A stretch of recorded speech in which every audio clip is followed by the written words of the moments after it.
Independent ಒಂದು ವಿಚಾರ ತಮ್ಮನ್ನು ತುಂಬ ಡಿಸ್ಟರ್ಬ್ ಮಾಡಿರುತ್ತೆ.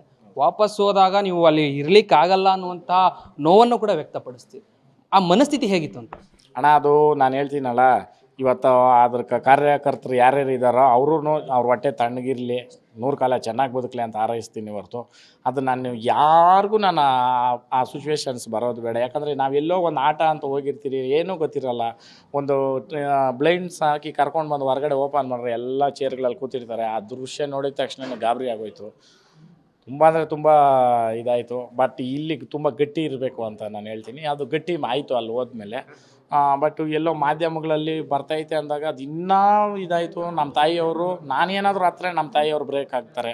ಸೊ ಅದಕ್ಕೋಸ್ಕರ ಆ ಕಾರಣಗಳು ನನ್ನ ಗಟ್ಟಿ ಮಾಡ್ತು. ಇನ್ನು ಮುಂದೆ ಎಂಥ ಸಿಚುವೇಶನ್ ಇದ್ರೂ ಹ್ಯಾಂಡ್ಲ್ ಮಾಡೋದಕ್ಕೆ ಅದು ಒಂದು ಒಳ್ಳೆ ಇದಾಯಿತು ಅಂತ ಅಂದ್ಕೊತೀನಿ. ಯಾಕಂತಂದರೆ ಜೀವನದಲ್ಲಿ ಬರ್ತಕ್ಕಂಥ ಎಲ್ಲಾದ್ರೂ ನಾವು ಒಳ್ಳೇದಂತೆ ಅಂದ್ಕೊಂಡು ಹೋದ್ರೇ ಜೀವನ ಸುಂದರವಾಗಿ ಕಾಣಿಸೋದು.